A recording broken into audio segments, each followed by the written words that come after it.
اللهم صل على محمد وآل محمد اللهم صل على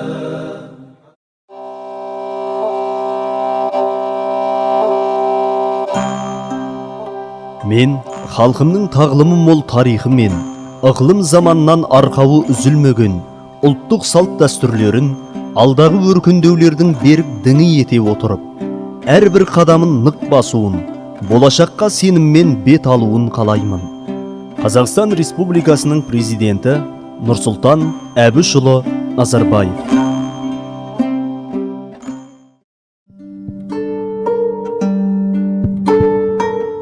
Орта Азия, Тұран топырағы, ұлы жібек жолы, ұлы дала.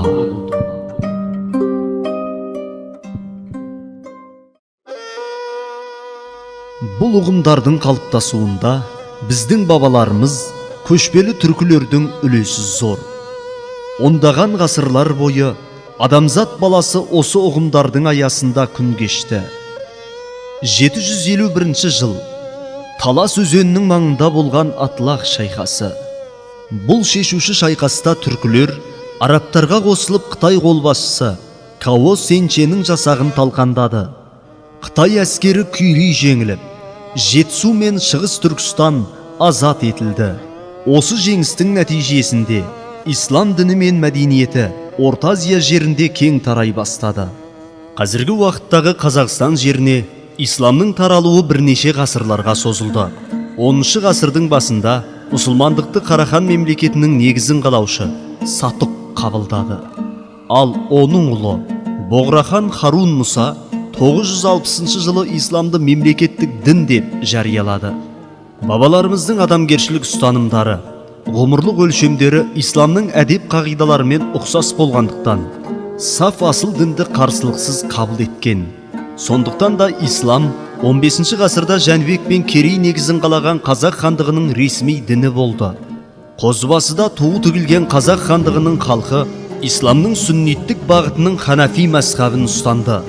Исламның қайнар бастауларынан нәр алған Әл-Фараби, Жүсіп Баласағұн, Махмұд Қашғари, Мұхаммед Қайдар Дулати сынды ұлы ойшылдар орта ғасырлық ғылым мен философияның көрнекті өкілдеріне айналды. Қожа Ахмет Яссауи, Ахмет Үйгенекей, Сүлеймен Бақырғани сынды пайғамбарлық өнегеден тәлім алған тұлғалар Тұран жұртын исламның тұнық бастауларынан сусындатуға ат салысты. Қазақ жерінің оңтүстік өңірі ислам дінінің ұлы далаға енуіне айқара ашылған қақпа болды. Көне Тараз бен Түркістан өлкесі, сыр бойындағы шаһарлар ислам дінінің біздің топырағымызда гүлденуіне септігін тигізді. Бүгінде Алтайдан Атырауға дейінгі алып аймақтың әрбір түкпірінен азан даусын естуге болады. Тәуелсіз еліміздің күн санап бір-бірімен таласа бой көтерген мешіт медреселері халқымыздың рухани сұранысына жауап беруде. Мәдениеті, әл-ауқаты, халықаралық беделі күннен күнге арта түскен еліміз келешекке бағытталған келесі қадамын рухани жаңғырудан бастамақ. Әрбір қадамымызға Алланың нұры жауып, рухымыз асқақтай бергей. Сардарымыз Мұхаммед Мұстафа саллаллаху алейхи уәсәләмнің өмірге келген мәуліт айы баршамызға мүбәрәк болсын.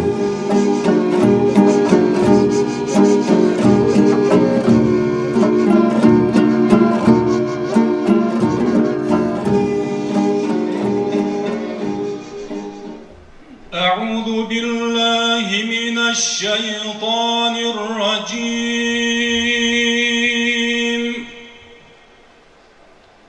بسم الله الرحمن الرحيم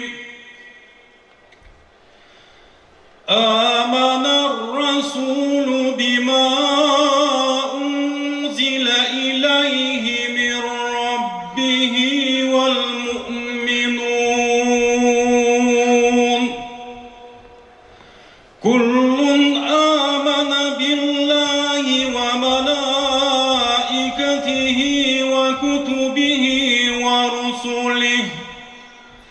لا نفرق بين أحد من رسله وقالوا سمعنا وأطعنا غفرانك ربنا وإليك المصير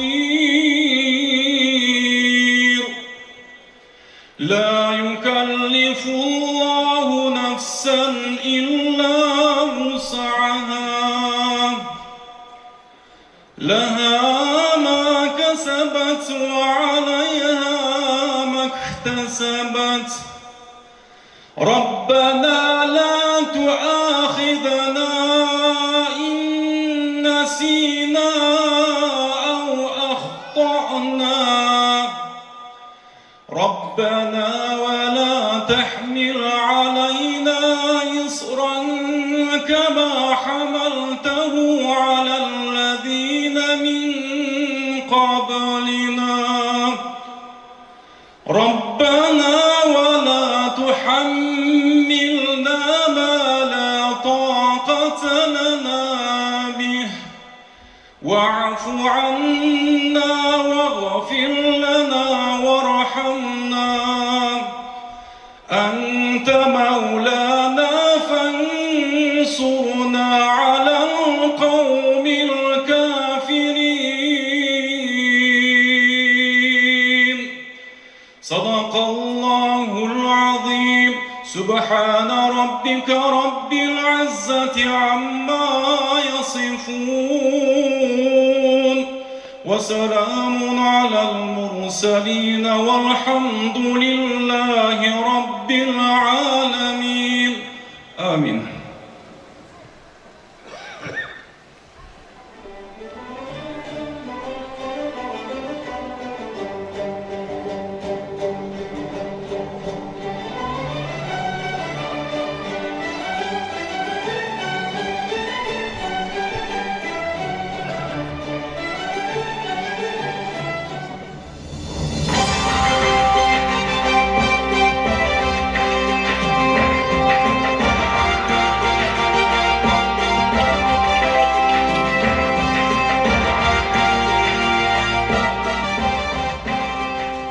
Атылған азан менен таң абзалы, мұсылманның күнә мен араз жаны, ағайын төрт көздерің түгелмекен, төрт ракат секілді намаздағы, әппақ тістен ақ тілек ақтарайын хат боп түскен өлеңдей қағаздағы, ассалаумағалейкум сәлем бердім Мұхаммед үмметіне тараздағы. Ардақты пайғамбарымыздың тұлғасын санамызда жаңғыртып, оған салауаттар мен сәлемдер жолдауға арналған пайғамбарға сағыныш атты рухани кешімізге қош келдіңіздер ағайын. Баршамызды осындай берекелі кеште жолықтырған Аллаға сансыз шүкір мақтаулар болсын. Әр жүректің түкпіріндегі сырлы сезімдерді оятқан әз пайғамбарымызға салауат пен сәлемдер болғайын. Күн көзіне ерген гүл секілді, жұпармен орадым жыр жетімді. Сұлу көркің әлемге көрсетілді, я Расул саған салауат. Анау таңда есімді білмей жандым, сұр өмірді өзіңсіз сүрмей қалдым. Соғысыпқа қайғыға гүлдей жандым, я Расул саған салауат. Үмметім деп төгесің жасыңды кіл, сағыныштан бұл жасым жосылды бір, табаныңа қояйын басымды бір, я Расул саған салауат.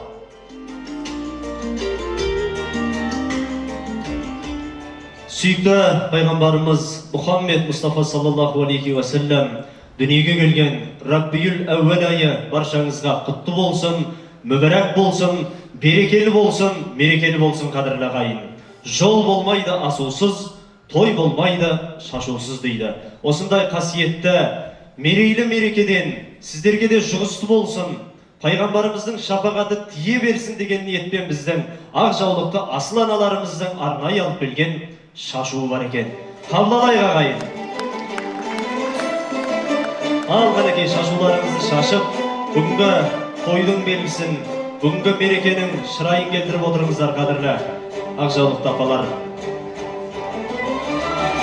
Қадірлі ағайын, қымбатты көпшілік, исламның қайнар бастауларынан қанып ішкен бабаларымыз тағылым тамшыларын толғамалы термесімен, жүрек жұмсартқан жырларымен насихаттап отырған.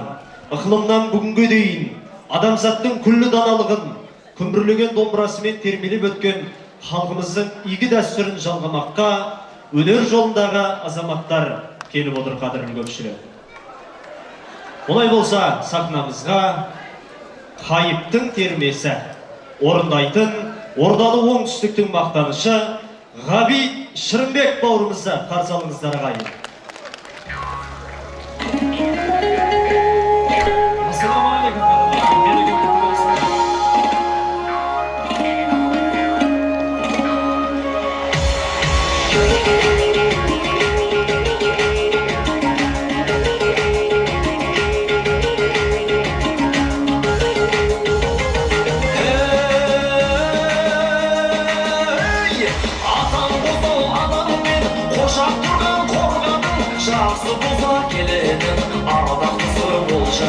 Ағам бұзау ақылды, арқасы ертірегін, әнің бұза жанашыр, семізілген білегін.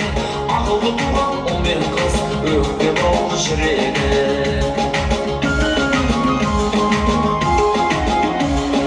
Дос жараның қадірлес, көзіңменен құлағын, жақсы болса алғаның, жары сөйлей шырағын. Жайлауындай өмірдің, жайлы қоныс тұрағын. Жақсы қайын жігітке шағысады туыспай, жақсы құдан бар болса сыйласады суыспай. Жақсы бажа бөлімен бірде маңыз тыныстай, жақсы жезде апаммен еркелетер ұрыспай.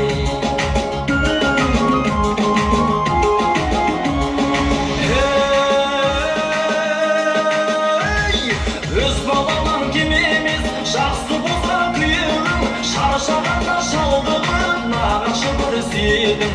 Адал туған жерінің жолынында еженім, арамда болсам аулақ кеп маңыма келме біреуі. Жақтырмаймын жақынмен, жақсы көріп біреуі.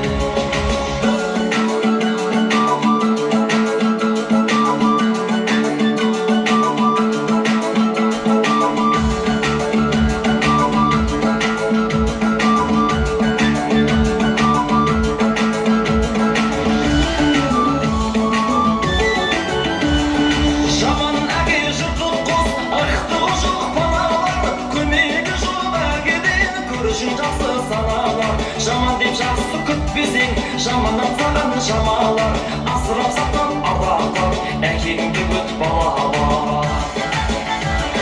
Безу қиын жаман деп, өзің туған шешеңмен, үйге тұрмасын көңілсіз қынжыласын дегенмен, аябақпа қайтесің, сол шешеден тудың сен.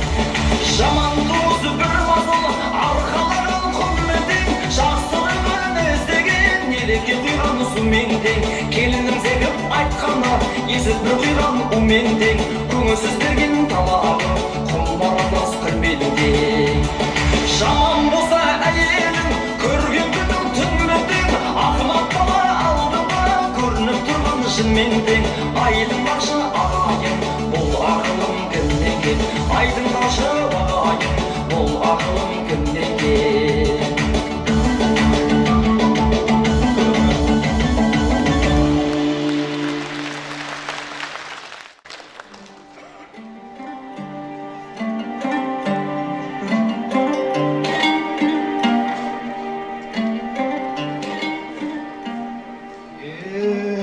Elhamdülillah. Mene Mevlüt ayı da kelip kirdi. Ата, мына сіз берген пайғамбарымыз туралы кітапты жалғастырып оқып жатырмын.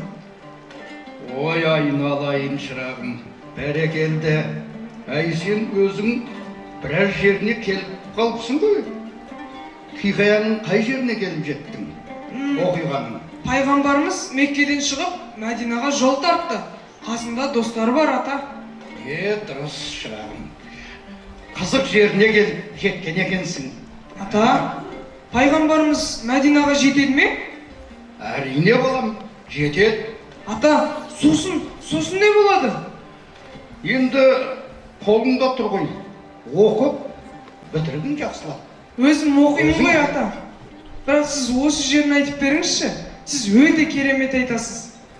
Шырағым. Иә, қызыл тіл Расул жайлы толғамаса басқа несіне толғайды. Тыңдап алам. Бұл кезде Мәдинаның халқы қатты толқып, Харра деген жерге жиналып, хақ елшісі қалаға аяқ басуын басады дегеннен тағатсызданып күтумен болады. Меккеден қашан шығатынын шамалап, Мәдинаға жетер-ау деген уақытта алғашқы таңның нұрымен қаланың сонау шетіне жиналып жол тосады. Үш күн өткеннен кейін Рабиул айының 8-ші жұлдызында дүйсенбі күні түскі уақытта жол тосушылар әне біз күткен адамымыз келе жатыр деп жарқын үндері естіледі. Мәдинаның халқы бір сәт демін ішіне алды. Мәдинаның аспанын қуаныш кернеп, пайғамбарымызды қарсы алуға жүгіріп, тәкбір дауыстары жарқын шығып, енді қаланың көшесіне сыймаған халық, оның нұрлы дидарын көру үшін шатырларға шығып, терезелерінен үңілді. Сол бір кез керемет оқиғалардың толы еді. Мен әлі саған тағы да ол жайлы айтып беремін.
сердің төрінде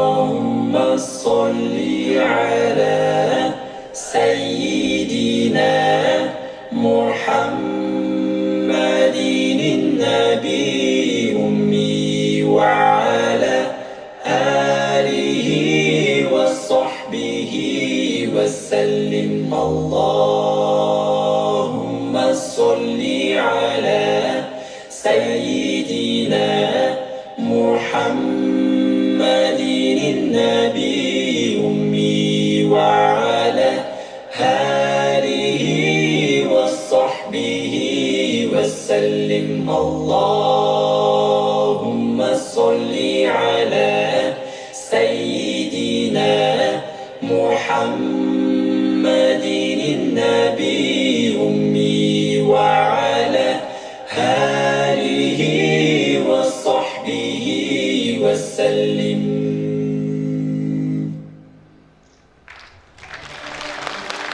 Сахнада өнер көрсеткен Қира тобы. Бүгінгі кешіміздің негізгі өзегі екі дүние сәруарының өмір жолы мен тарихнамасын арқау ететін Мәуліт жырын айту. Сахна төрінде Мәдхан Тәжиев, Ораз Баймаханов.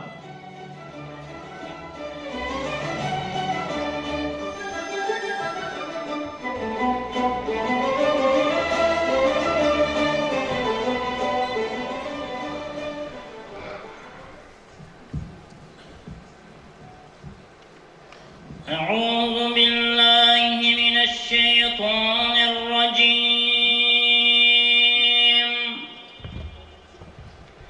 بسم الله الرحمن الرحيم إنا فتحنا لك فتحا مبينا ليغفر لك الله ما تقدم من ذنبك وما تأخر ويتم نعمته عليك ويهديك صراطا مستقيما وينصرك الله نصرا عزيزا إن الله وملائكته يصلون على النبي يا أيها الذين آمنوا صلوا عليه وسلموا تسليما اللهم صل وسلم وبارك عليه اللهم صل وسلم وبارك عليه اللهم صل وسلم وبارك عليه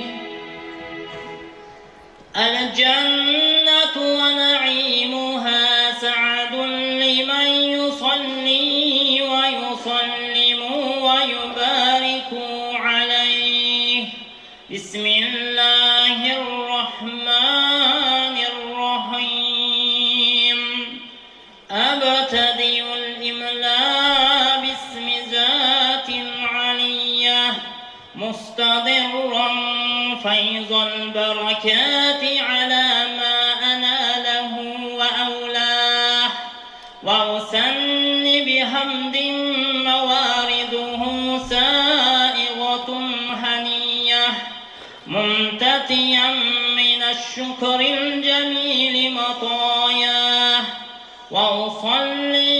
وأصلم على النور الموصوف بتقدم والأولية المتنقل في الغرر الكريمة والجباه وأستمنه الله تعالى رضوانا يخص العترة الطاهرة النبوية ويعم الصحابة والأتباع ومن والاه وأستجديه هداية للسلوك السبل الواضحة الجلية وحفظا من الغواية في خطة الخطأ وخطاه وأنشر من قصة المولد النبوي برودا حسانا عبقرية نازما من النسب الشريف عقدا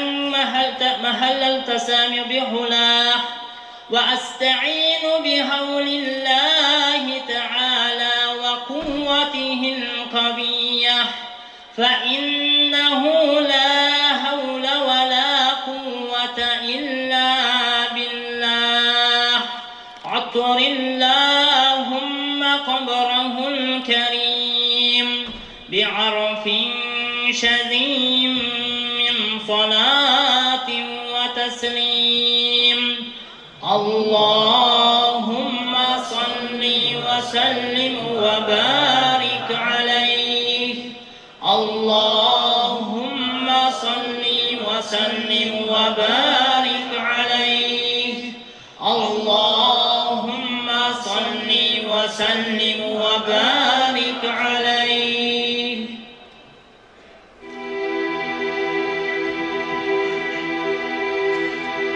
Ya Allah kuvvet bir gün dinimizge rahim kıl gülümüz hem terimizge Peygamber siyarından söz bozgayık yaşap var medet bir gün telimizge Bereke birgenine bayan birdep atına maktav ayttın adil haktın Salavat salim şoldap ıhlas ben iyesin avuz kaldım şariattın Allah'dan razı bol dep tilek kıldım sol zattın izin ergen sahabattın Hidayat jolumuzda onga bastap hor gilman işin neğil bavşar baktın Jansaq jol azgındıqta avlaq etip nesibin cennetten kıl biz bir baktın Peygamber tuğan günde mevlüt deydi iyesi tuğan günü hakikattın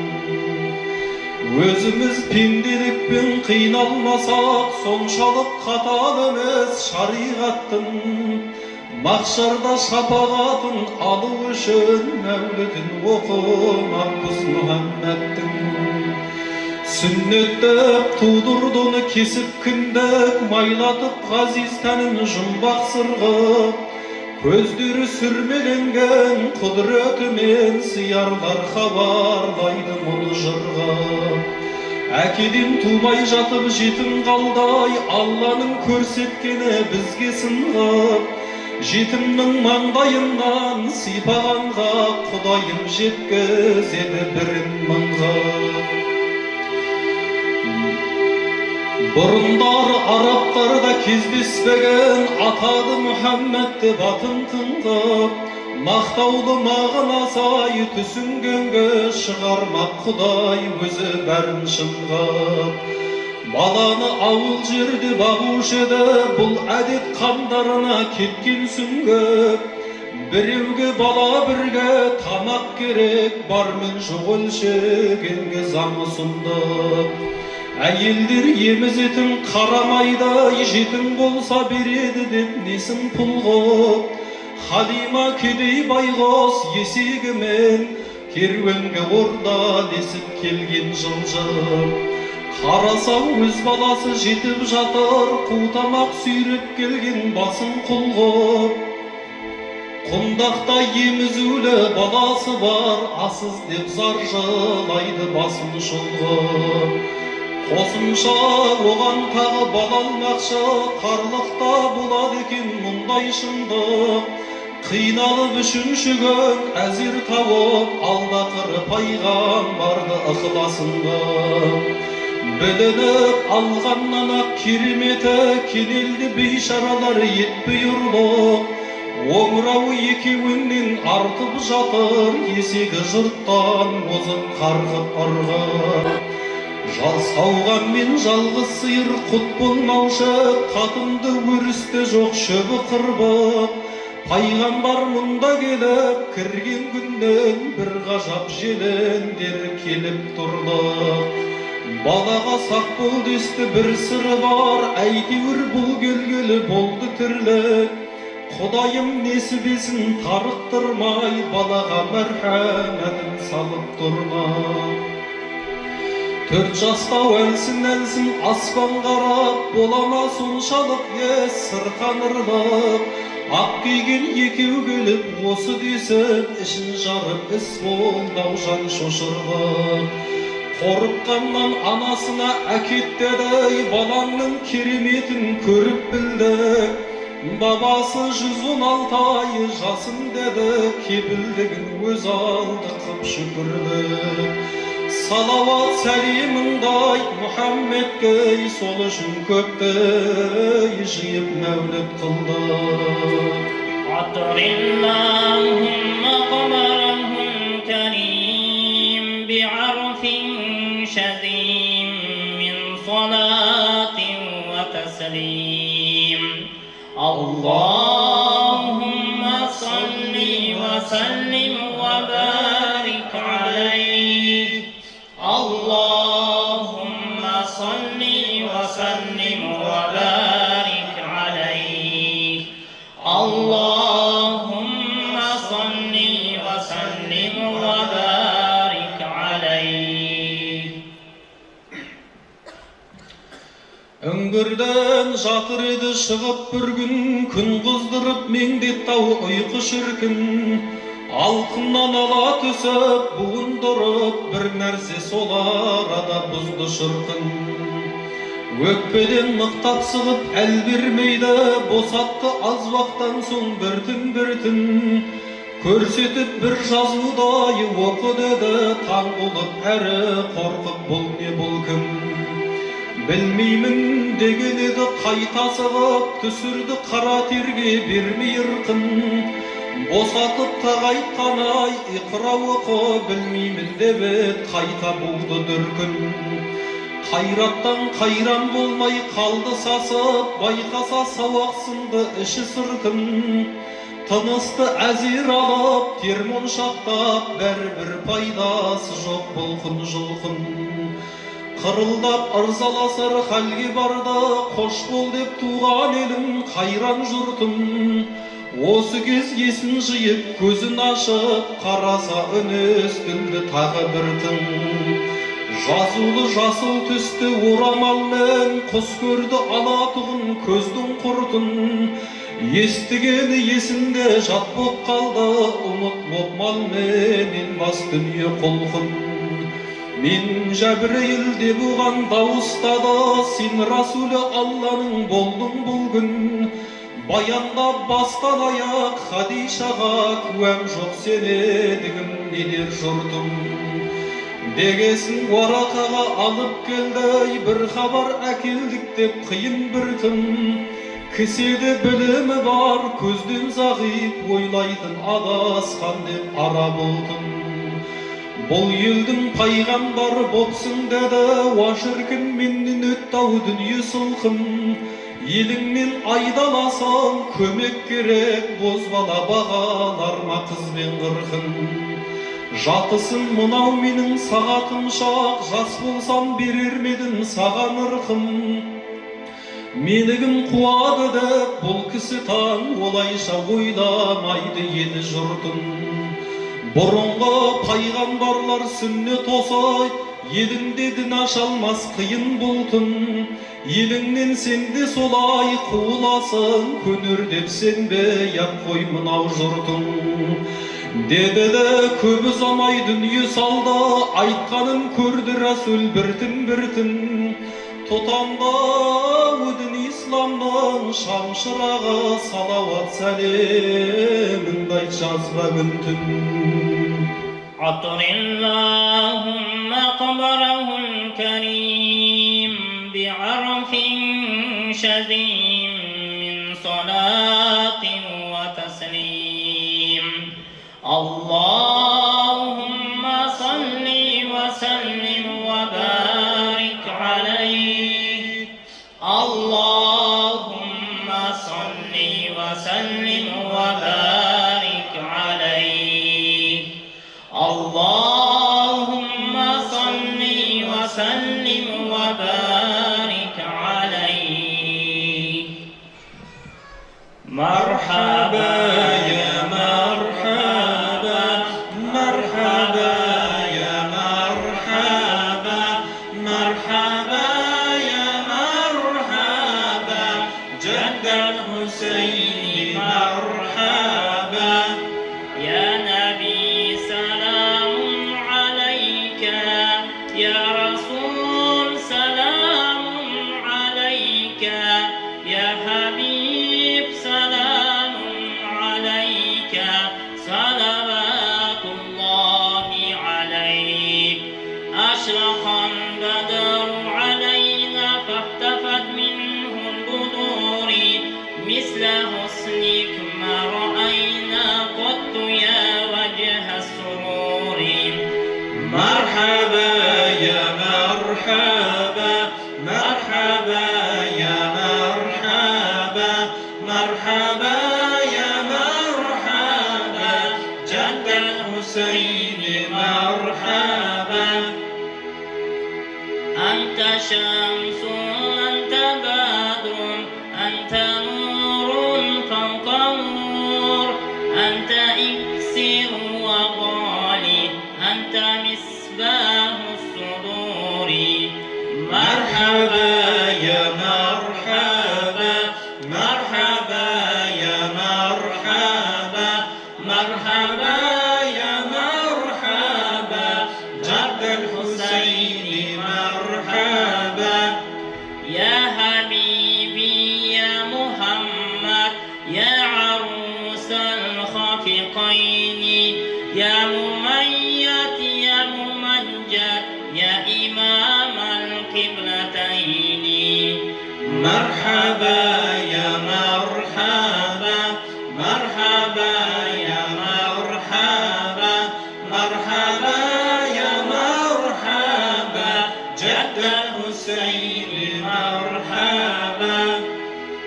اللهم صل وسلم وبارك عليه اللهم صل وسلم وبارك عليه اللهم صل وسلم وبارك عليه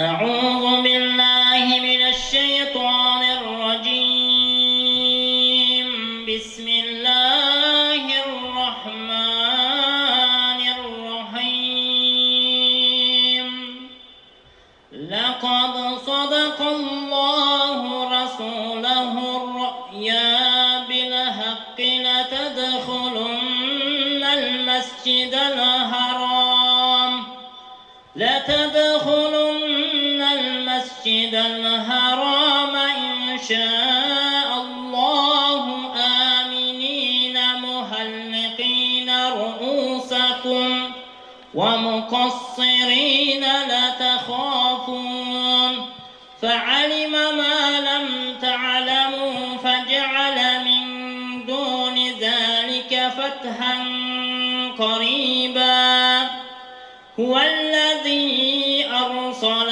رسوله بالهدى ودين الحق ليظهره على دين كله وكفى بالله شهيدا سبحان ربك رب العزة عما يصفون وسلام على المرسلين والحمد لله رب العالمين آمين آمين يا رب العالمين الحمد لله رب العالمين والعاقبة للمتقين والصلاة والسلام على رسوله محمد وعلى آله وصحبه أجمعين اللهم ربنا يا ربنا تقبل منا إنك أنت السميع العليم وتب علينا يا مولانا إنك أنت التواب الرحيم واهدنا وفقنا إلى الحق وإلى طريق مستقيم ببركات القرآن العظيم وبحرمة من أرسلته رحمة للعالمين. Allah tabarak taala осы мәуліттерімізді Allah қабыл етсін. Елімізге, жұртымызға Allah тыныштық берсін. Ақыретте пайғамбарымыз Мұхаммед Мұстафа саллаллаху алейхи ва салламның шафағатына барша осы елімізді, халқымызды Allah шафағатын нәсіп етсін. Еліміз аман, жұртымыз тыныш, дін исламға Allah күш қуат берсін. Аллаху акбар.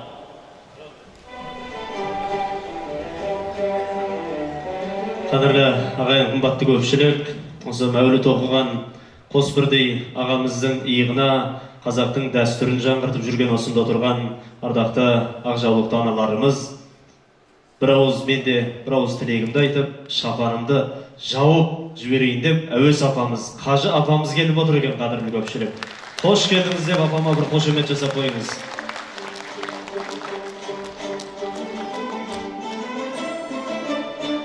Басына бүгін бақ қонған, мәулітке келіп тап болған, орамалы қандай ақ болса, көңілдері де сондай ақ болған біздің апалар.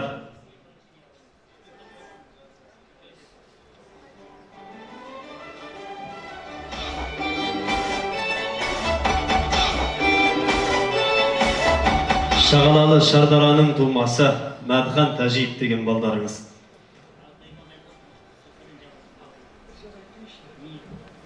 Рахмет апа.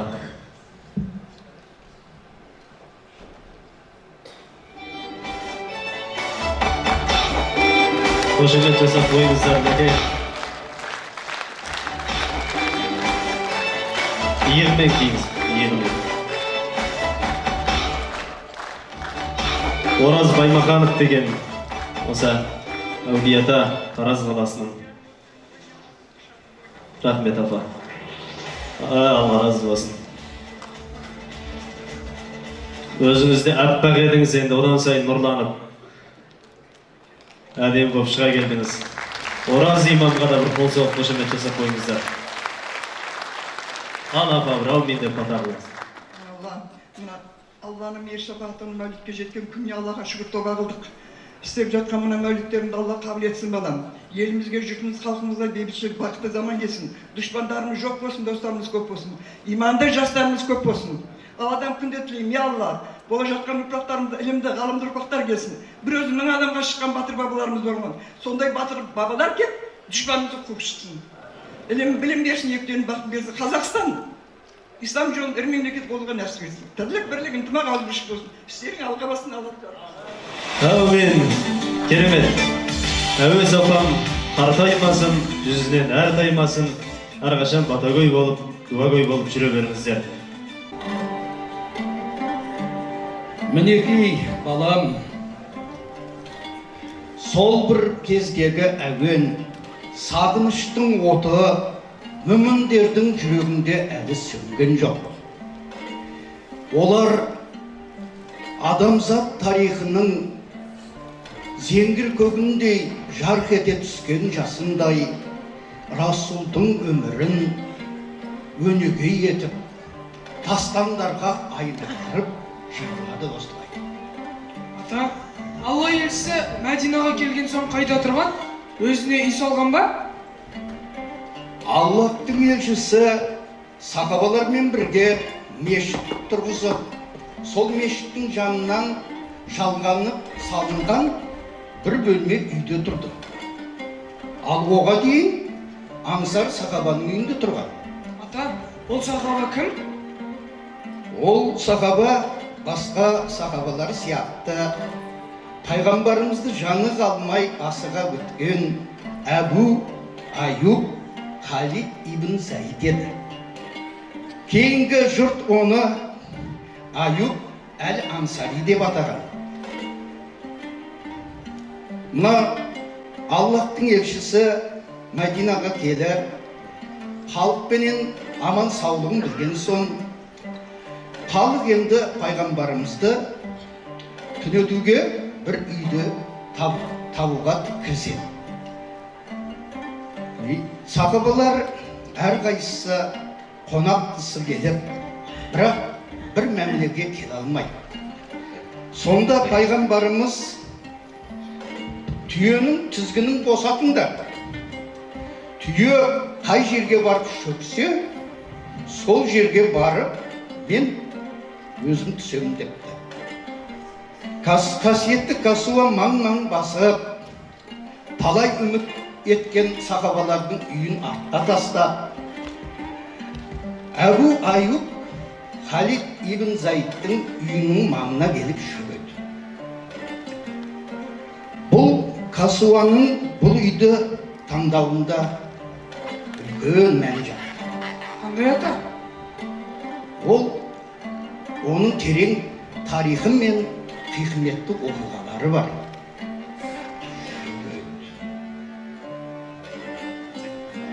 Аллахтың елшісі мынау Мәдинаға келместен 1000 жылдар бұрын бұл қала Ясриб деп аталған болады.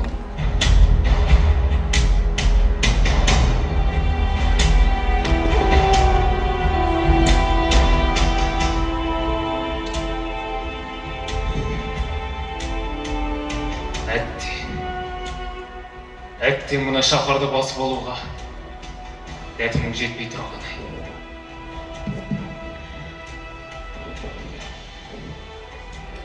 Бұқар, Ясрибке кісі сізбен жолығуды өтініп тұр. Өздері Яхуди дінінің білгілері көрді. Белгілі асың. Қаһарымнан қорқып, әлден алдыма жығылмақшы ма? Ясриб халқын мұншалық дәрменсіз деп ойламап еді. Жермен жексен болғалы тұрған халықтың не айтары бар екен? Келтіріңдер.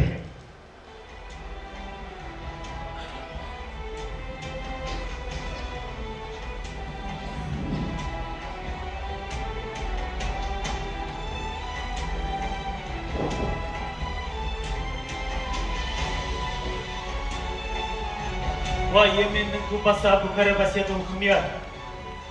Саған осынау бейкүнә шаһар Ясрибтің атынан сәлем бер. Сенің даңқты патша, дарынды қолбасшы екеніңді Ясриб халқы да мойындайды. Сенің мына жер бетін басқан әскеріңнің алдында бұл асқақтай алмас. Бірақ бір ақиқатты білуге тиіссің. Алайда өз дегеніңді жасаймын дейтін болсаң біліп қой. Көптеген қиындықтарға ұшырап дегеніңе қол жеткізе алмайсың. Ей! Сен недеп шат тұрғанды білемісің бе? Басың жерге домаламай тұрғанда жалбарынып кешірім сұра. Біз күллі ғаламды жаратқан Ибрахимді, Мұсаны пайғамбар етіп жіберген Раббымыздан басқа ешкімге жалбармаймыз. Ей, сен! Тоқта!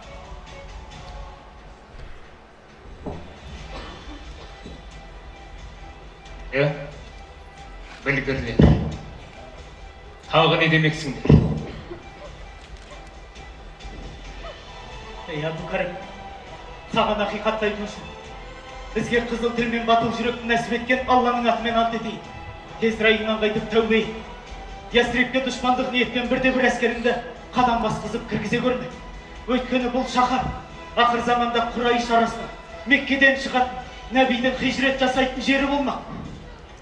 Бұл жер оның үйі. Адамзат тарихына әсер ете, өз шешімдерін қабылдайтын мекен болады. Иә, райынан қайта Бұқар. Біздің айтқанымызға құлақ. Біздің кітабымыз Тәуратта оның есімі Ахмад екені жазылған. Пайғамбар рухының жайлы мекені болатын Ясрибтің шырқын бұза көрме. Сендердің сөздеріңе не үшін сенуің керек? Сенуге тиіссің. Әлбетте сенуге тиіссің. Егер шын парасатты жан болсаң, бұл айтылған ақиқаттарға сенуге тиіссің. Тез, данышпаным келсін алдыма. Неге екенін білмеймін.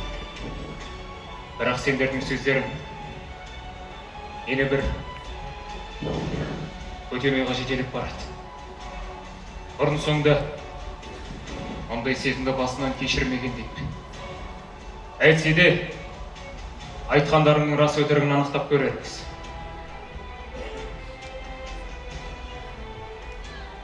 О данышпаным, сенің көрегендігіңе ешқашан күмәнім болмаған. Қане, мына әңгіменің ақ қарасын ашып бер. Даңқты Туба, сыйынатын нәрсемнің бәрімен ант етейін. Дәл қазір маған хабар әкелетін жолдардың бәрі жабылып қалғандай. Жұлдыздар сөніп қалғандай. Саған бұл қаланың алдағы тағдырына қатысты еш нәрсе айта алмаймын. Бірақ өткен заман данышпандарынан қалған хабарларды білемін. Өзің секілді Йемен даласының ұлы билеушісі Рабия ибн Наср бір тылсым түс көріп, оны сол заманның атақты көріпкелдері жорыған. Адамзатқа соңғы дінді әкелуші елшінің келетіндігін айтып, және оның салтанаты ақыр заманның соңына дейін жалғасады деген. Менің бейшара ақылымның бар білгені осы болып тұр. Уатупа, сен ол елшінің қадірі мен қасиетін сезінсең ғой, білсең ғой. Ол пайғамбар туралы тағы не білесіңдер?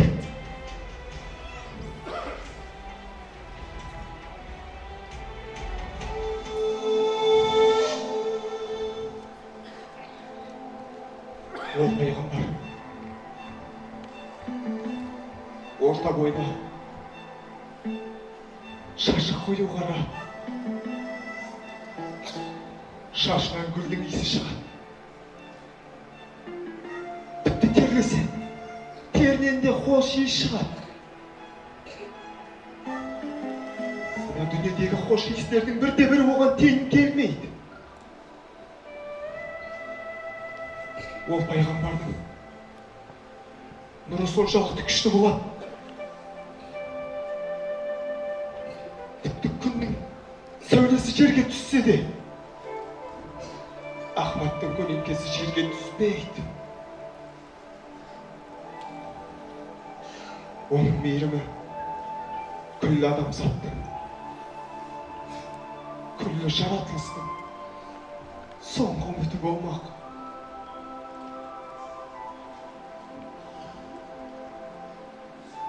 Осы айтқандарымыз барлығы да рас болсын. Егер мына жұмыр жер бетіне сондай адам келетін болса, мен басы еті, өмірімді арнайтын жан сол болмақ. Одақты Туба, жауынгерлеріңіз әміріңіз күтуде. Бұйрығыңыз қандай болмақ? Мен мына адамзаттың ардақтысы келетін құтты шаһарды қалайша қанға боямақпын. Туба, бірақ Жылдамдатыңдар, Хмиярға ораламыз. Әскер қазірден қалмай кері қайтатын болсын. Ясриптік бауырлар, маған осы қайырлы хабарды жеткізгендерің үшін сендерге борыштамын. Жалғыз жаратушыға табынған ақырғы елші Ахметтің келетінін сүйіншілеген сендердің діндеріңді қабылдамақпын. Маған және менің халқыма осынау ақиқат діндеріңді үйрету үшін менімен бірге Хмиярға баруларыңды өтінемін. Бәрекелді Туба, біз жаратушы иеміздің ақиқаттарын насихаттау үшін қандай сапар болса да дайынбыз. Ендеше аттанайық.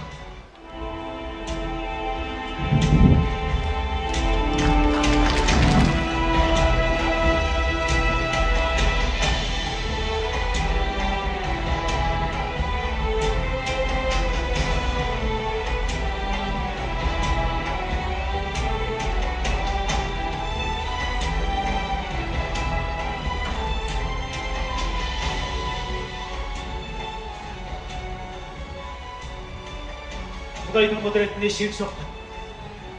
Бар қылатында, жоқ қылатында Раббы. Осынау Йемен халқына хақ дінімізді дәлелдеткенде, жаратушы иеміздің құдіреті деп білеміз. Біздің айтқандарымызға иланбай, өздерінің оттарына табынып, жалған құдайларына табынып жатқанда, бұттарының бірі қалмай, өртеніп кетті емес пе? Ал біздің кітаптарымызды отқа салғанда, бір парағы да жанбай шықты. Керісінше олардың оты сөніп қалды. Иә, Аллаға сансыз шүкірліктер болсын.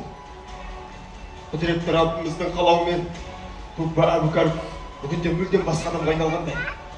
Оның түсіне аян келіп, қасиетті Қағбамызды қымбат матадан жабу тіктіріп жапқаны етке ғанибет десеңізші. Ендігі Қағбаны солай аялау күллі адамзат баласының игі дәстүріне айналмақ. Алла елшісі Ахмад Кенетбек тағатсыздана күткен Әбукәрім жүрегіндегі сағынышын өзіне сыйдыра алмай тілінен жыр қылып төгуде. Уа ізгі Тубба, сол ортамызда болғаныңызда шүкірлік айтамыз. Көңіл қошыңыз қалай? Алланың рахым нұры Ахметті көрмейінше көңілім қалайша? Қай жерден орын таппақ? Аңсар болған жүрегім өзіме бағынбай, шырлай жөнелгісі келіп тұрады. Ахмет атты бір адамды білем мен. Алла оны елші қылып жіберген. Жаратылған 18 мың ғаламның хайырлы сол, әрісінен бүленген. Сол бақытқа жетсе егер өмірім, қауышуды нәсіп етсе тәңірім, Нұр Ахметке адал уәзір болмақпын. Құтым санап, әрбір айтқан әмірін. Ал бүгінше қылышымды қайраттым. Әскерімді жорыққа кез сайлаттым. Хақ елшінің жүрегіне тиетін ауырлықты осы бастан жоймақпын. Құрметті ғұламалар, мына жер бетіне сондай нұрлы жанның келетінін естіген соң, мен үшін тағымның да, талайымның да бір тегін құны қалмады. Мен мұнда Хмерда, Ясребте жырақтан жүргенде, құтты ақырғы елші келіп қалатындай. Бар ғанибеттен құр қалатындай сезінем өзімді. Сондықтан, бүгіннен қалмай, Ясребке жол тартпақпын. Тым болмаса, сол шақырда сағынышыма дәрмен тауып, жанымды жайландырармын. Сөйтіп Алланың елшісі қасиетті мекенінде күтетін боламын.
Иман нұры оның жүрегін дамалыққа бөледі.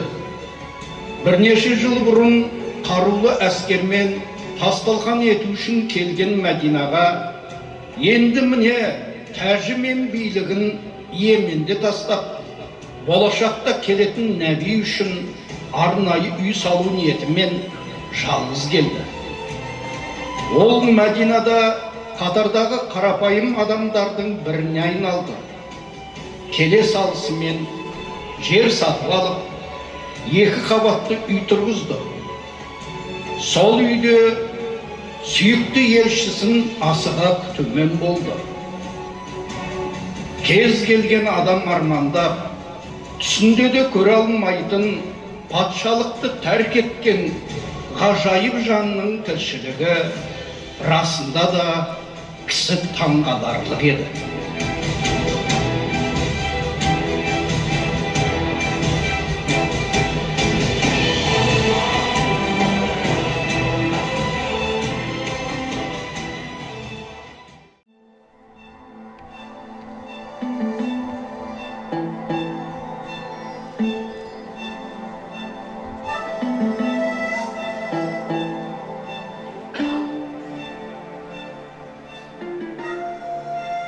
Анау келе жатқан керуенде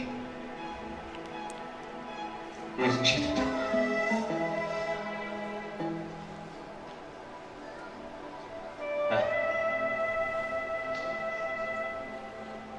Қалаға кірт дейсің бе?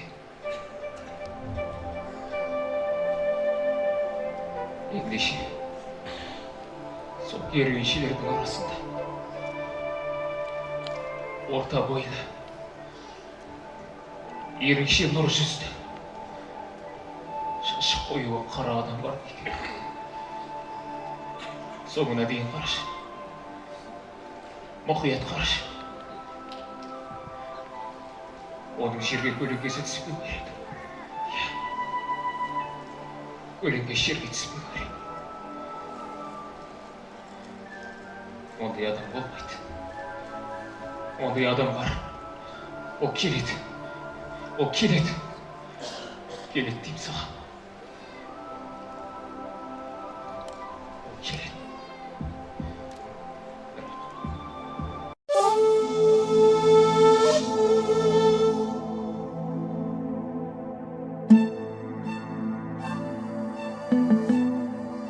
Шын пейілмен жасалған әрбір амал осындай ықыласты болса керек.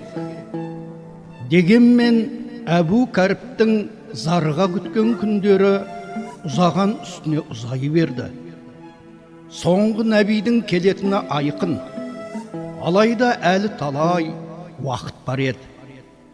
Күн мен түн зымырап өтіп жатты. Әбу Кәріп зарыға күткен соңғы сұлтан келмеді. Бұйырылған тағдыр жазуын өзгертпеді.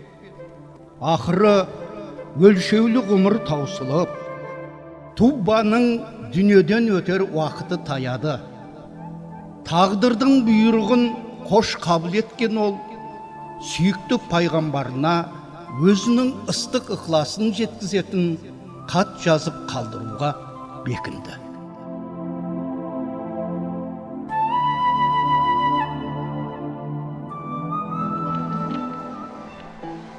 Әлем Раббысының Расулы және пайғамбарлар мен нәбилердің соңғысы Абдуллахтың ұлы Мұхаммедке, Хымиярдың алғашқы туббасына: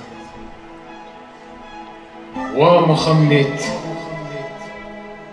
мен саған және барлық жаратылыстың Раббысына, Раббыңнан әкелген барлық нәрсеңнің хақ екеніне иман келтірдім.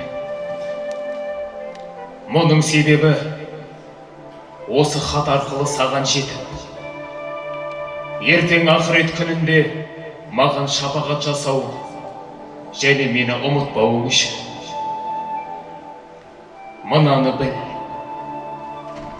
Аллах әлі сені пайғамбар етіп жібермей тұрғанда саған иман келтірген алғашқылардың бірімін.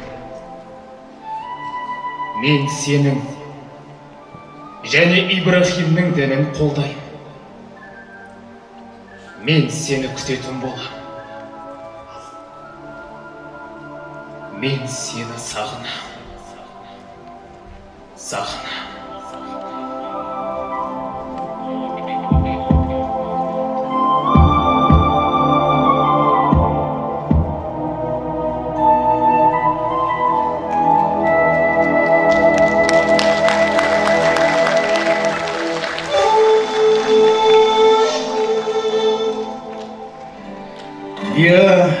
Өзін көре алмаса да пайғамбарымыз Мұхаммед Тубба туралы жаман нәрсе айтпаңдар. Ол мұсылман еді. Ақбақада алғаш рет жабуын жапқан осы Тубба Әбу Кәрім деп ізгілігін білдірген. Мұхаммед пайғамбарымыз хатты оқығаннан кейін саған да сәлем Тубба еліндегі адал бауырым деп 3 рет жауап қатқан екен. Мінекей, 1000 жылдардан соң ардақты нәби Мәдинаға келген соң сол жерде үй салдырып, сол 2-ші қабатында 6-7 айдай тұрады екен. Әйюб сахаба ол жаңағы береке үйін шаңырағына береке толып, ырыс құтқа толып.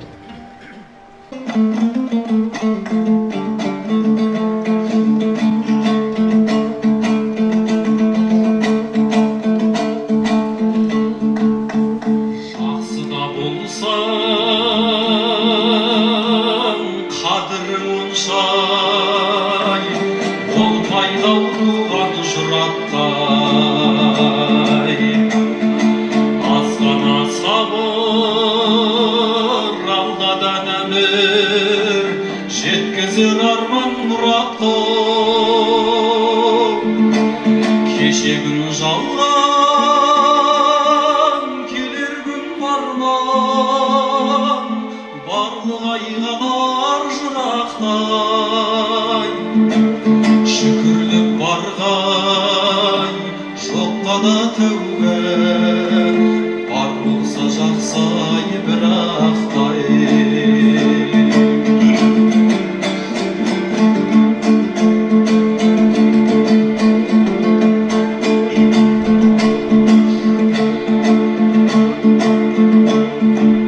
Сөйлеуге керіп, естуге көріп, көзбенен құлақ жақ берген.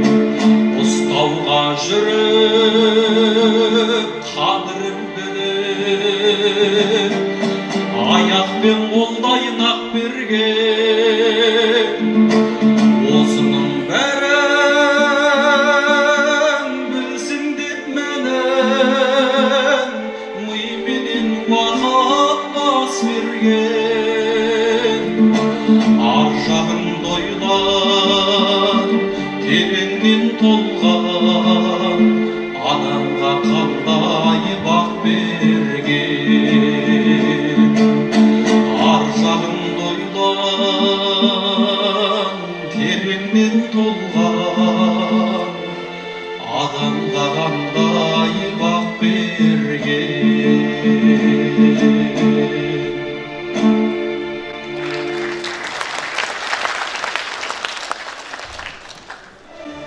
Ділмардың сөзінен, діндардың уағызынан жанна қуат алар асылағайын.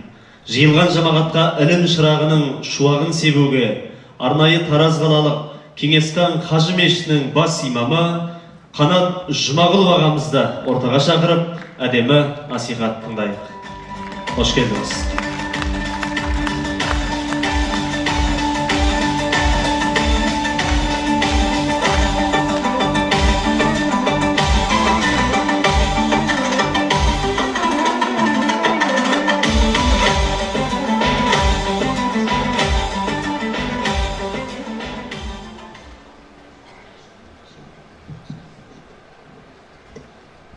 Бисмиллахир-рахманир-рахим.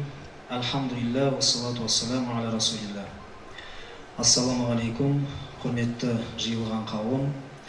Алла Тағала баршамыздың осы мәуліт кешіне, пайғамбарымыз Мұхаммад алейхиссалату вассаламның құрметіне ұйымдастырылып отырған мәуліт кешіне баршаларыңыз қош келдіңіз. Осы пайғамбарға сағыныш атты мәуліт кешін ұйымдастырушы Қазақстан мұсылмандары діни басқармасына қарасты Жамбыл облысы бойынша өкіл имамы, Хибатулла Тарази мешітінің бас имамы Жұмабаев Данияр имам. Алла Тағала ол кісіге разы болсын дейміз, осындай керемет кеш ұйымдастырып отырғанына.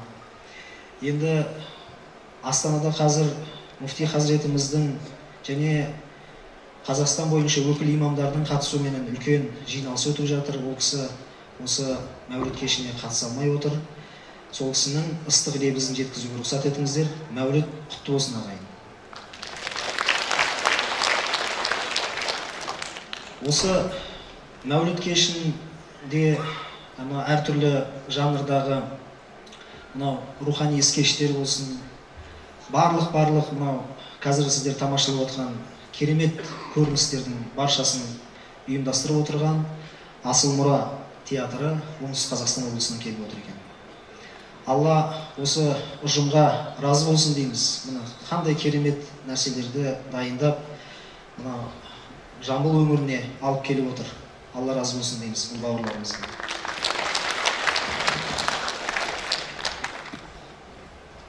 Өзі биылдан бастап мәуліт кеші ақылы билетпенен болып отыр. Бұлай жасауға екі себеп бар. Біріншіден, жүйелі түрде кіріп шығу мәселесін қалыптастыру. Екінші себеп, осы қаржыны Алла нәсіп етсе, Данияр Қарекен 5 отбасыға қаржылай көмек беруді жоспарлап отыр.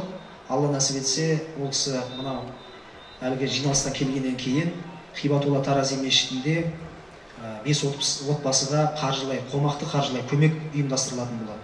Алла қайырымдылықтарыңызды қабыл етсін дейміз. Енді пайғамбарымыз Мұхаммад алейхиссалату вассалам жайында сөз қозғайтын болсақ, қысқаша.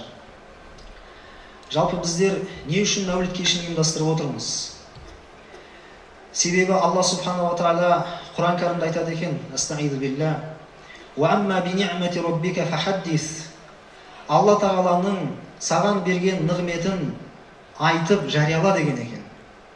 Міне сол Мұхаммедтей ұлық пайғамбарымыздың Алла тағаланың сондай бір керемет біздерге берген, бізге сыйға тартқан нығметі екендігін еске алып, міне жұртқа жариялауымыз біздің, яғни пайғамбарымыз Мұхаммад алейхиссалату вассаламның туылған күнін еске алуымыз үшін осындай мәуліт кештер ұйымдастырылып отыр.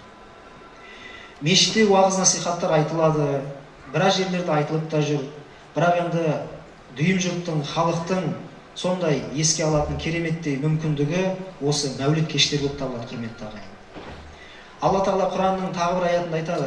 Ғұлама ғалымдарымыз бұл аятты осы мәулітті ұйымдастыруға дәлел ретінде ұсынған екен. Алла тағала айтады: "Астағиду билла, қул би фадлиллахи ва рахматихи фабизалика фальяфраху." Садақаллахул азим. Бұл аяттың мағынасы: айт, Алла тағаланың кеңшілігінің арқасында және де мейірімділігінің арқасында. Міне осы үшін, яғни Алланың кеңшілігін еске алып, және Алла тағаланың мейірімін еске алып, сіздер қуаныңыздар, қуанышқа бөленіңіздер деп Алла тағала айтқан екен Құран кәрімде. Міне біз де сол пайғамбарымыз алейхиссалату вассалам жайында Алла тағала Құранда не дейді? Астағиду билла, ва ма арсалнака илля рахматан лил аламин. Біз сені әлемдерге мейірімділік шуағы ретінде жібердік дейді. Олай болатын болса, сол мейірімділік шуағы ретінде жіберілген пайғамбарымызды еске алу арқылы біздер қуанамыз және сол қуанышымызбен бір-бірімізбен бөліседі екенбіз, құрметті ағайын. Енді пайғамбарымыз ардақты енші қандай кісі еді деген сұрақ туындайды. Алла елшісі үмметі үшін уайымдаған, біз дүниеге келмей тұрып біздерді әу баста сағынған еді пайғамбарымыз Мұхаммад алейхиссалату вассалам. Бір хадисте келеді. Алла елшісі өзінің сахабаларына айтады екен: "Мен өзімнің бауырларымды сағындым" дейді. Сонда сахабалар таңғалып: "Алланың елшісі, біз сіздің бауырыңыз емеспіз бе? Қалай сағынғанын несі?" деп түсінбей сұрайды екен. Сонда Мұхаммед пайғамбарымыз алейхиссалату вассалам айтады: "Сендер менің асхабымсыңдар. Менің бауырларым менен кейін келеді. Олар мені көрмейді, бірақ маған иман келтіреді" дейді. Қараңыздаршы, осы отырған баршамыз мына мәуліт кешіне не үшін келіп отырмыз? Себебі пайғамбарымыз Мұхаммад алейхиссалату вассаламды көрмесек те, соған деген сағынышымызды білдіру мақсатында, иманымыз бар екендігін, пайғамбарға сенетінімізді дәлелдеу мақсатында келіп отырмыз, құрметті жамағат. Міне Мұхаммед пайғамбарымыз алейхиссалату вассалам бізді сағынған екен. Олай болатын болса, бүгінгі кешіміздің аты да солай: пайғамбарға сағыныш.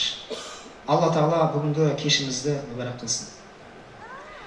Енді пайғамбарымыз өзі ислам діні келген кезде ең бірінші мұсылман болған кім еді? Алла елшісінің жұбайы Хадиша анамыз еді. Алла осы разы болсын. Сонда қараңыздар, ислам діні ең бірінші отбасына өзінің нұрын төкті. Яғни әр нәрсе айтамыз ғой, отбасынан басталады дейміз, шаңырақтан басталады дейміз. Міне ең бірінші бір шаңырақ, бір отбасы мұсылман болды, құрметті жамағат. Одан кейін басқа адамдарға ислам діні насихатталды, жеткізілді. Одан кейін ең бірінші мұсылман болған ер азаматтардан ол Абу Бәкір Сиддиқ еді, Алла осы разы болсын. Бұл кісінің де исламға келу оқиғасы керемет. Йемен аймағына сауда саттықпен жол жүріп баратқан кезде, жол жөнекей бір жерде тоқтап, ұйықтаған кезінде түсінде түс көреді екен. Әлгі түс керемет түс. Содан әлгі түсте бір нұрды көреді. Мынау Мекке қаласындағы пайғамбар алейхиссалату вассаламның үйіне әлгі нұрдың келіп қонғанын көреді. Өзінің де сол түсте бір ерекше орынға ие екендігін көреді. Содан Йеменге жете салысымен ол кезде арабтар енді мына христиандарды сондай ерекше білімді деп санаған ғой. Себебі оларға кітап түскен деп есептейтін болған.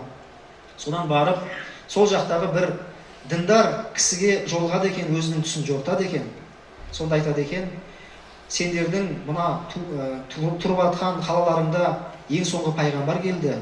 Сен сол пайғамбардың бірінші уәзірі боласың деген екен.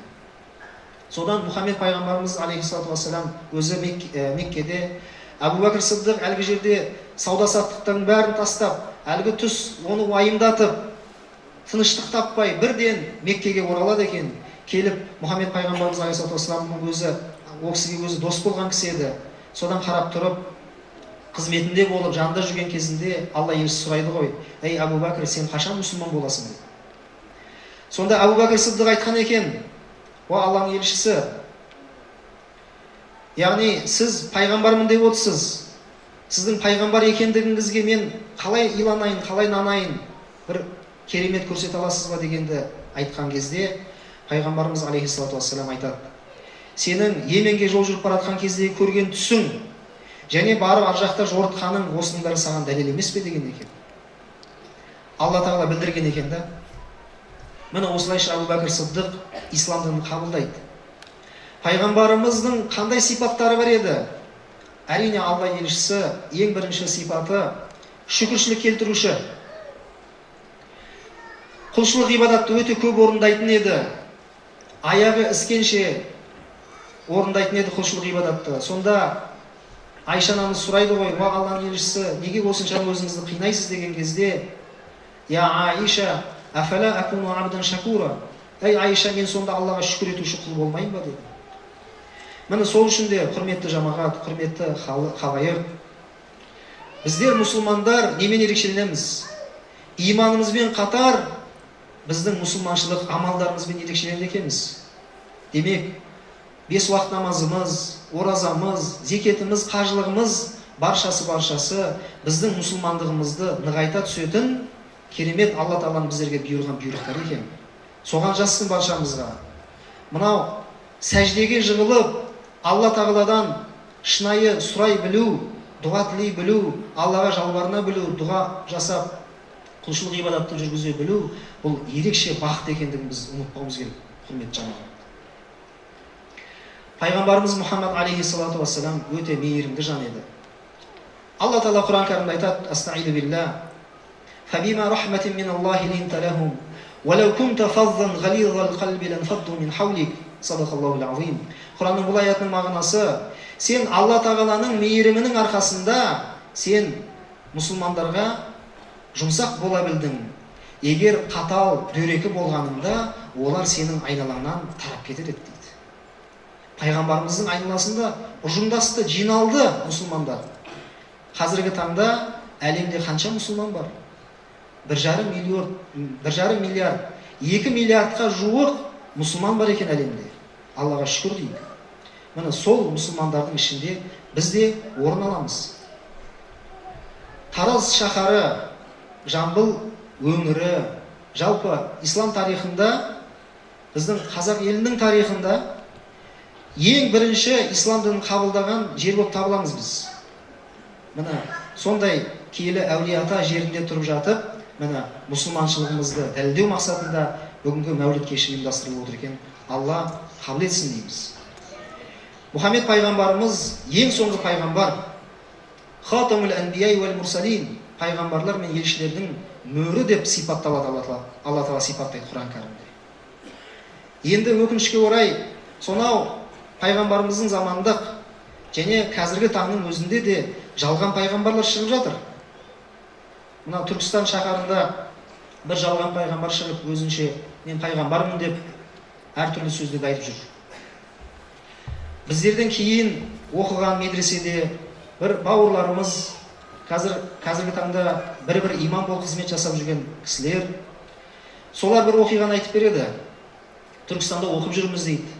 Содан оқып жүрген кезде бір такси тоқтатып бір жерге бармақ болдық дейді. Қарасақ, таксиге мінсек, сүйсек, ана кісі екен дейді, жаңағы өзін пайғамбар санап жүрген. Содан бізге қарап, балалар қайықтан боласыңдар, осылай біз медреседе оқимыз, дін оқып жүрміз деп айттық дейді. Дұрыс екен, дін оқысаңдар, онда тыңдаңдар балалар. Мен өзі пайғамбар болам деп айтқан екен дейді. Сонда әлгілердің ішінде бір пысықтау бір жігіт бар екен, қарап тұрып айтыпты, олай болса біз сахаба болдық қой деп айтады. Тауып айтып, осылайша әлгі кісінің аузына құм құйғандай болып жеткізген екен дейді. Міне қараңыздаршы. Міне сол үшін де құрметті мұсылман қауым, жұртшылық, әз пайғамбарымыз, Мұхаммед пайғамбарымыз алейхиссалату уассаламның бүгінгі мынау мәуліт айы осы үстімізде өтіп жатқан және ұйымдастырылып жатқан мәуліт кеші баршаларыңызға мүбәрәк болсын. Пайғамбарымызға деген сағынышымызды одан сайын біздер жүректерімізге орнықтыра беруіміз керек. Өзі пайғамбарды сүймей иман келтіре алмайды екенбіз, құрметті жамағат. Сахаба Омар айтады ғой, Алланың елшісі, мен сізді жақсы көремін, бірақ өзімді сізге қарағанда артық жақсы көремін деп айтқан кезде пайғамбарымыз айтады, Омар болмады дейді, сен әлі мұсылман болмаған екенсің дейді. Содан сәл кідіріп ойланып, өзінің жүрегінің түкпіріне үңіліп, Хазірет Омар сәлден кейін өзгеріп, Алланың елшісі, енді міне сізді өзімнен де артық жақсы көремін деген екен. Сонда пайғамбарымыз айтады, Омар, міне енді нағыз мұсылман болдым деген екен. Енді қараңыздар, демек, мынау иман дегеніміз нұр болатын болса, біздің жүрегімізге сол нұр орнығуы үшін жүрек пенен нұрды байланыстырушы Мұхаммед пайғамбарымызға деген сүйіспеншілігіміз екен. Кірпішпенен үй тұрғызамыз. Кірпіштердің арасына біз мынау жабыстыратын балшығымыз немесе басқа да құралдарымызды салмайтын болсақ, ол кірпіштер өзара бірікпейді. Сол сияқты иман мен біздің жүрегіміз иман нұрымен бірігуі үшін пайғамбарға деген сүйіспеншілік болу керек. Міне сол үшін де пайғамбарға деген сүйіспеншілігіміз жүрегімізде мықтап орнықсын деп Алладан сұраймыз. Субханакаллахумма бихамдик, ашхаду ан ла илаха илля анта, астағфирука ва атубу илейк, ва ахиру дa'вана алхамдулиллахи раббил аламин. Жүректенбеген сыртқы уағызыңызға жамағат атынан алғыс білдіреміз. Алла разы болсын. Назарларыңызда поэзиялық сазды композиция «Азиз ана, нұрлы бала» қабыл алыңыздар.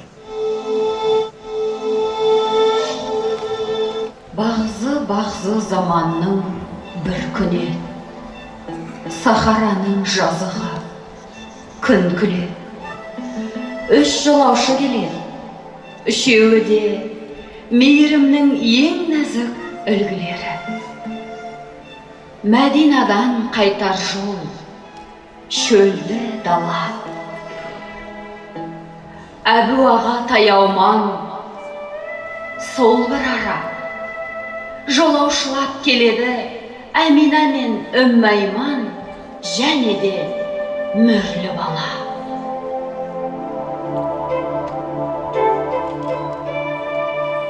Кім біледі, тағдырдың сыйы қандай, барша әлемнің дұғасы бұйырардай.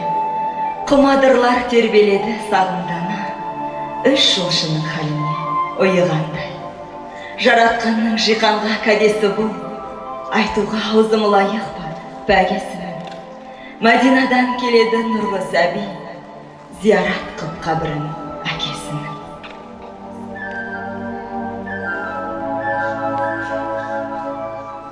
аңдаусызда келеді қол қатері, қоштасудың бұл да бір тұрпат еді. Бұйрығына тағдырдың бойұсынған ардақтана Әмина сырқат еді. Қоштасудың бір хикмет сыры бар ма? Қасіретін кешпеген ұғынар ма? Әминаның тек жалғыз тілегі сол, сау сәлемат сақтасын ұлын Алла. Жазмыштың жазулары кілең тосын, сырқат меңдеп барады кілеңсесін. Әминаның жүруге дәрмені жоқ, саялады бір ағаш көлеңкесін. Қоштасудың самалы үбіткенін сезгендей бала жасы шүмектеді. Анада біліп жатыр осы халді, перзентінің жүрегі дір еткені. Ана рухы әзір тұр мөлдетуге, қайғауені құмдарды тербетуде. Үммі Айман мен жас сәби еш шарасыз, аспан үнсіз, тым-тырыс жер бетуде. Үзік-үзік көзден жас бұлқынады, аша алмаған тірліктің құлпын әлі, жанары жаутаңдаған ұлға қарап, әзіз ана бір сәтте су сұрады. Ұлы жалғыз қаларын ойлағалы, Әминаны шарпыды қайғалауы, суы сынған ұлының қолын ұстап, алақанмен аналық аймалады.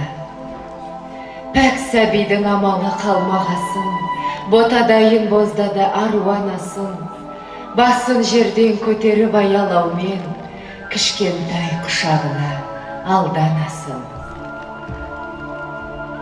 Әл бергендей ұлының шырайлыны, тіл қатуға әз ана ырайлы еді. Күндей нұрлы жүзіне ұзақ қарап, сәбиіне Әмина ұлай деді. Сүрінбей өт өмірдің жолдарынан, тыс қалмайсың Алланың қорғанынан. Сенің әкең 100 түйе құрбан қылып, құтылған жаңа жалдың торларынан. Жырақтанып жалғанның санатынан, көрген түсім рас болса да күмән. Сен пайғамбар боласың адамзатқа, жіберілген Алланың тарапына. Адаларым айыр бекарасың, бұттардан да Аллахқа бет аласың. Ибрахим бабамның жолын жалғап, игіліктің жаршысы атанасың. Жаңалар да ескіге ауысады, ескіне де бұл жалған тауысады. Әлемдегі бар жанды жаратылыс бір өлімнен соңында қауышады. Анам бүгін жалғаннан аттанады, алайда атым мәңгі сақталады. Себебі әкелдім мен пәк баланы, есімін 2 жиған жат қалады. Деді де, көзін жұмды шамшырағы. Жас сәбидің жан нұры, жан шуағы. Үнсіз мүлгіп күл әлем қала берді. Сөйлеп тұр тек көздердің тамшылары. Жан мен тәні саф асыл, шуақ нұрлы. Сәбиге солай тағдыр сынақ қылды. Жалғыз ғана арабтың құмдар емес, жер мен көктің арасы жылап тұрды.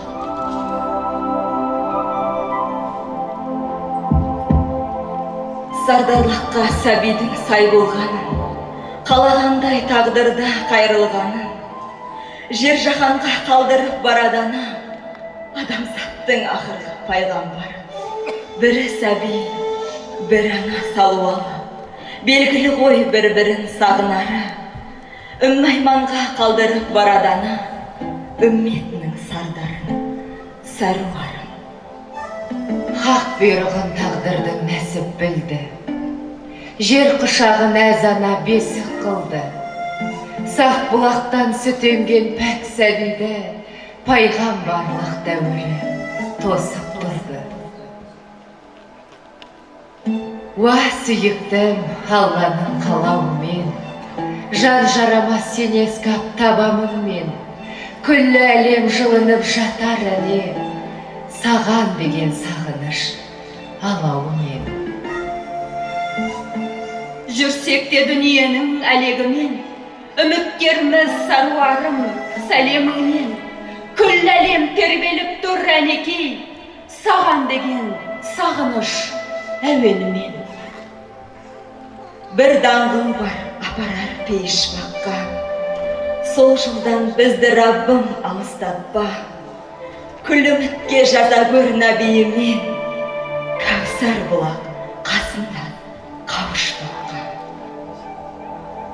Салауатты таң атып күн батады, өзіңсіз үммет жаны мұңға толы, 18 мың ғаламның барлығы да сені аңсап салауатпен үн қатады.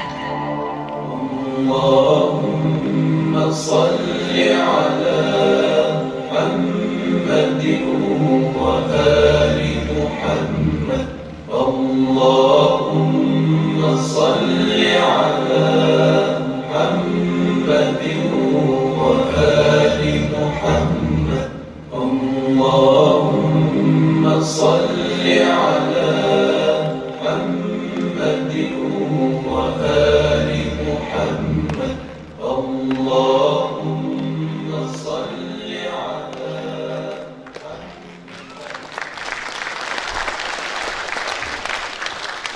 Хира тобының орындауында Уа Нәбияне.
Ассалаумағалейкум ата. Ассалаумағалейкум ата. Уағалейкумассалам қарақтарым. Қалай оқуларың қалай? Құран хадисті түсінікті етіп, сендердің жүректеріңе жеткізіп жатыр ма ұстаздарың? Әрине ата. Зейінімізді ашып, ілімге бойымызды үйреткен Аллаға сансыз шүкірлер болсын. Медресені тәмамдап жатырмыз ата. Бәрекелді. Үлкен маңызды іске бас қойыпсыңдар. Ертең бірің имам, бірің ұстаз боласыңдар. Мойындарында үлкен жауапкершілік бар. Ел сендерге қарап түзеледі. Халық деген шексіз дария. Халқымыздың әдеп салты, ғұрпы бар.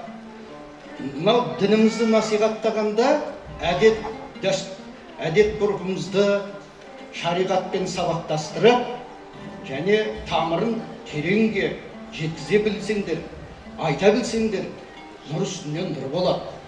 Ұстаздарың да соны үйретіп жатқан шығар. Әрине ата. Ал онда түйген білгендеріңді айта отырыңдар. Мынау жас кәріміз бәріміз де біле жүрейік. Әрине ата. Мәселен қазақта сәлем сөздің анасы деген өнегелі сөз бар ғой. Бұхар жырау бір толғауында өзекті қуа ағады, өзен судың сағасы. Алыстан сәлем береді, әдепті елдің баласы деген екен.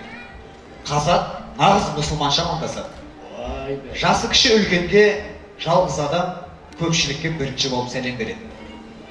Халқымыз баланы жастайынан атаңа барып сәлем бер, әжеңнің қолын ал, оң қолыңды беріп амандас деп үйретіп, ізгілікті бойына сіңірген.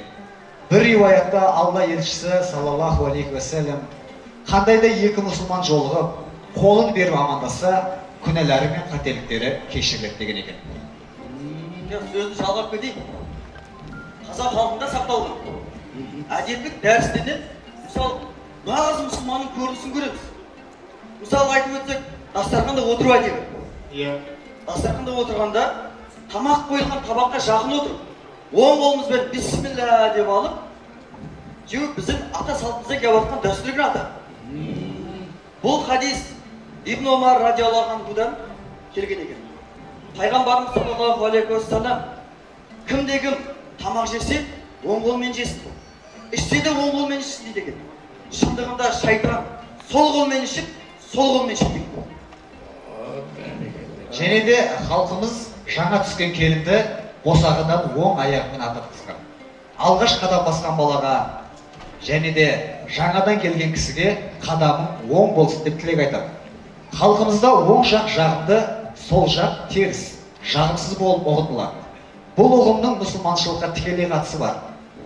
Айша анамыз радиаллаху айтуынша, пайғамбар саллаллаху алейхи уассалам дәрет алғанда да, аяқ киімін кигенде де, тіпті шашын тарағанда да оң жақтан бастағанды ұнатқан екен. Ата, айта берсек мысал өте көп. Мынау қазақ халқы көрші ақысын жете таныған. Көрші ақысы тәңір ақысы деп, көрші қолаңын ерекше қадірлеп те отырған. Абу Хурайрадан радиаллаху анху жеткен бір хадисте Алла елшісі Мұхаммед Мұстафа саллаллаху алейхи уассалам былай деп ескертеді. Кімде-кім Аллаға және ақырет күніне иман келтірсе, көршісімен жақын қарым-қатынаста болсын дейді. Пайғамбарымыз саллаллаху алейхи уассалам жылқыны, яғни атты ерекше қадірлеген. Ат деп осынау қазақ халқы иен даланы жылқыға мініп жайлады емес пе? Пайғамбарымыз саллаллаху алейхи уассалам бір хадисінде жылқының жалына жақсылық жабысқан. Ол қиямет күніне дейін жүріп тұрады. Жылқының үш түрлі жақсылығы бар. Жылқы ер жігіттің абыройы, ат ер жігіттің сыйы, ат ер жігіттің ауыртпалығын көтереді деген. Не де Хазірет Омар ибн аль-Хаттаб өз балаларына атқа мінуді, садақтан оқ атуды, және де суда жүзуді үйретіңдер деген. Мынау қазақта ата, әрбір атқа қонған ер азаматтың қолында бір қамшы болса, шаңырағының төрінде де бір қамшы ілулі тұрған. Ибн Аббастан, Алла оған разы болсын, жеткен бір риуаятында Алла елшісі Мұхаммед Мұстафа саллаллаху алейхи уассалам үйдегі жандар көру үшін қамшыны іліп қойыңдар. Расында ол олар үшін әдеп деп жазған екен. Сөзін жалғап өтейін. Ардақты сахабаларымыз өздеріне пайғамбарымыз саллаллаху алейхи уассаламнан дұға тілеген Аллах тағаладан. Өйткені жаны таза пайғамбарымыз саллаллаху алейхи уассаламның дұғасы қашанда қабыл болады екен. Пайғамбарымыз саллаллаху алейхи уассалам момын мұсылман бауырына қылған дұғасы ешқашан қайтарылмайды. Өйткені әр пенденің басына бір пенде тағайындалады екен. Момын мұсылман сол мұсылман бауырына қылған тілегі дұға қылса періштеде әмин, әмин деп өзіне де соны тілейді екен. яғни дұғасы екі есе өзіне жеткізді. Көрдің бе балам? Ата, Хорош. жақында медресені тамамдаймыз. Қызметімізге де кірісеміз.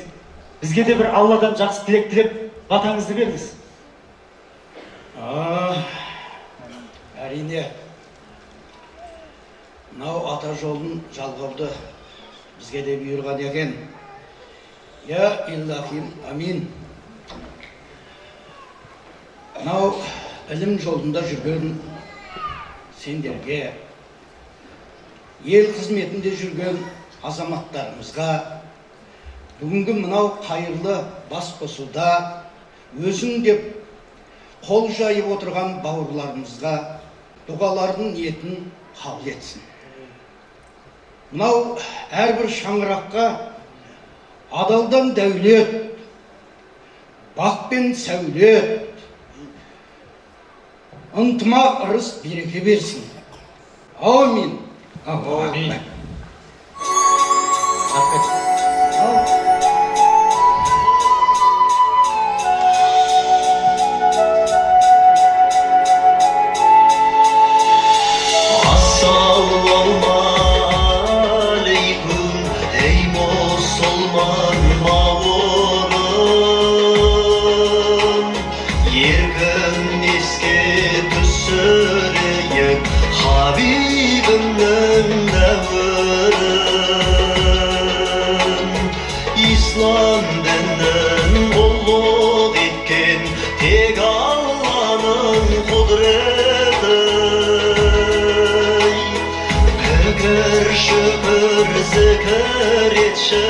Ey Muhammed ümmeti,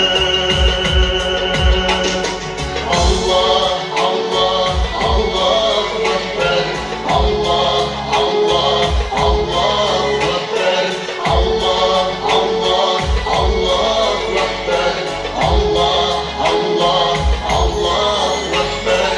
Biz ananın korsağında bul dünyeni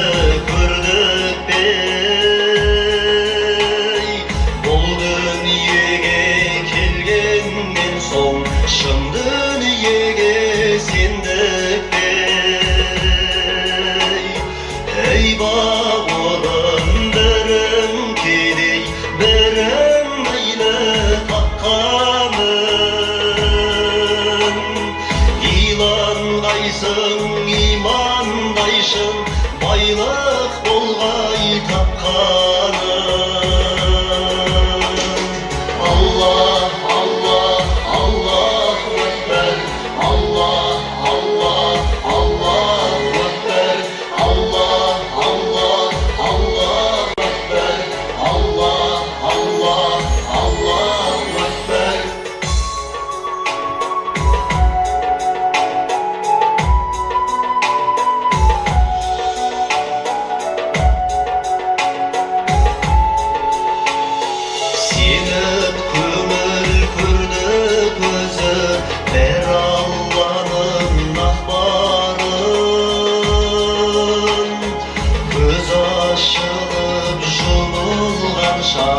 Kur'an Kerim bakkanım, anda başıp bir sürenim, sansız sanlı katbarım.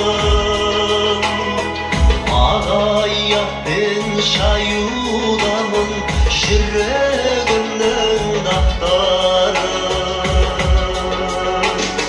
Allah, Allah, Allahu Ekber, Allah, Allah, Allahu Ekber, Allah, Allah, Allahu Ekber, Allah, Allah, Allahu Ekber, Allah, Allah, Allahu Ekber, Allah, Allah, Allahu Ekber, Allah, Allah, Allahu Ekber, Allah, Allah, Allahu Ekber.